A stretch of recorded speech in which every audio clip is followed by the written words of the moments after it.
Hey, Topic Life Math and History, and we are going to take a look at the unemployment? What? So you might be questioning, why are we doing a video on unemployment? Well, since it's about economics, and unemployment is something that can determine how we're doing with the economy, then that's probably why we're doing this video. So, when you think about unemployment, you probably think of people that don't have jobs.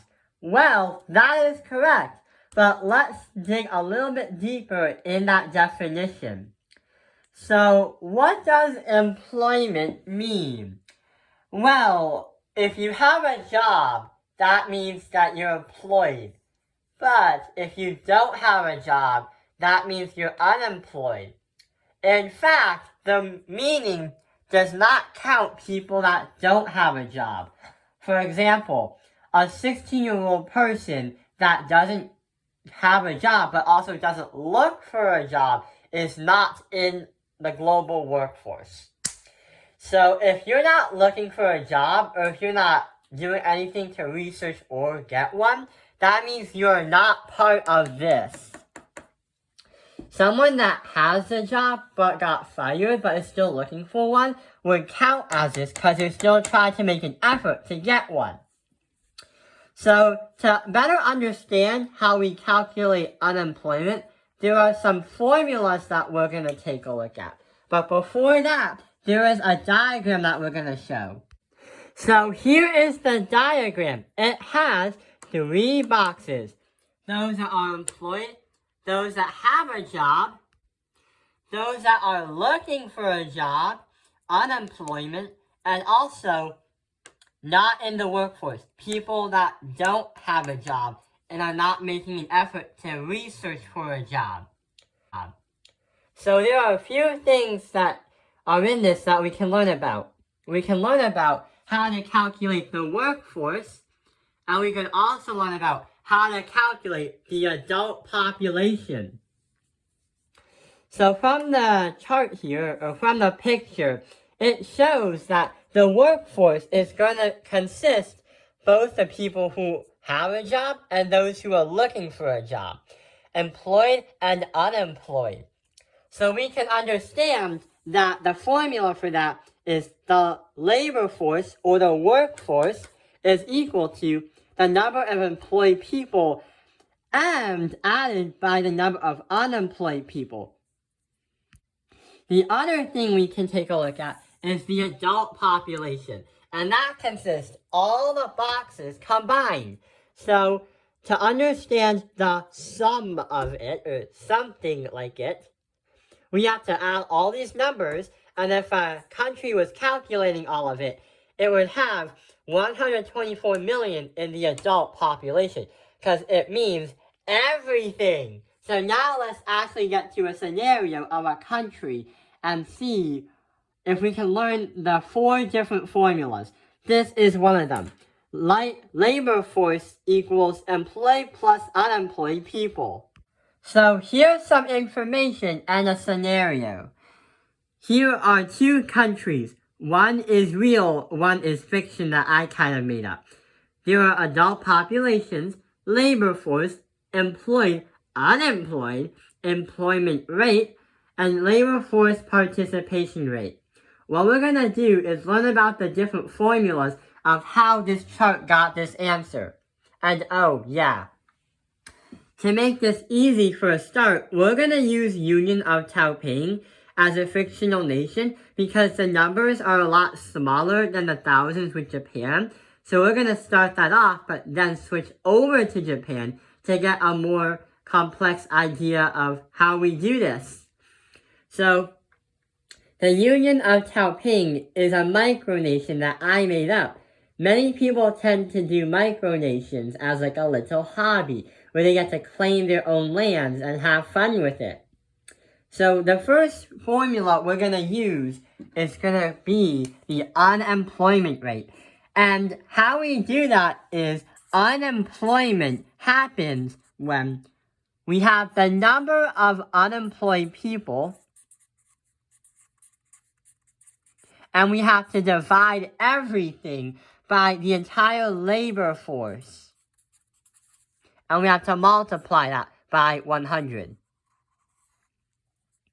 So, to understand how we got this information here, to do the mathematics for the Union of Taoping, yeah, this is the literal flag, right here. What we're going to do is have 6 divide that by 26. So we're going to do 6 divide that by 26. When we do that and multiply by 100, we're going to get an answer of 23.07 for the unemployment rate. That tells you if you grab the entire labor force, then it means that 23% of the entire force does not have a job, but is trying to look for one. Let's use the one for Japan.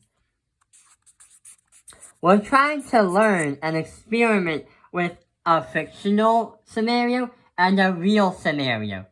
So, with Japan's labor force and they're unemployed, we're gonna do 3,500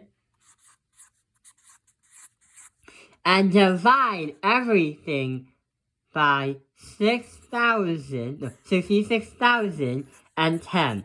When we multiply by 100, we're gonna get an answer of Japan has an unemployment rate of 5.3%. The reason why it's that low is because even though Japan is no longer totalitarian from World War II, they have their workers work themselves to death because they're trying to compete with countries like China and the US. But also, the US is allies with them. They're trading partners. So, there is an incident where many citizens in Japan overwork themselves to death because they feel that they have to be competitive with other countries. That's why the unemployment rate in Japan is so low. So, that is how we got to the answers of unemployment rate. Unemployed divided by labor force times 100 to get a percentage. The next thing we're going to talk about is how many people are actually participating in the labor force. So, if you gather a bunch of people, some are working, some are not, then how many people in percentage are actually have a job and actually do that? So what we're going to do is a new formula. Labor force participation rate in percentage is going to equal the labor force, divide that by the adult population. And we have to multiply that by 100 to get a percentage. So what it's telling us is the reason why the unemployment rate and the labor force participation rate will not equal 100 is because this formula is not basing it on just the labor force. It's basing it on the adult population too. So what it's telling us is, out of all the adults in the nation, what is the percentage of all of them actually working in the labor force and have a job? So what we're going to do is have 26 for Taoping, divide that by 34 times 100. And when we get an answer and do this, we are going to have a labor force participation rate of 76.47%. So that tells you, out of the 34 people working in the Union of Taoping, 76.47 actually have a job and is working. Now, let's take a look at Japan's. So, with Japan, it's the same formula. What we're going to have is the labor force is 66,010. Divide that by 109,474 for the adult population. When you do that, you're going to get an answer of 60.29%. That is telling us, out of the 109,474 adults in Japan, in a certain area, 60.29 of them actually are working and have a job. This does not include unemployed people looking for a job. So that is the second example. We're going to split this video into 2 parts. The next part will be tomorrow. Tomorrow we will talk about how we can calculate the adult population if we are not given the labor force participation rate. And also, we're going to understand that formula. I hope this video has helped you understand part 1 of unemployment. What is the unemployment rate? And what is the labor force participation rate? I hope this video has helped you. Thank you for watching Talpin Airlines Math Industry. Like and subscribe.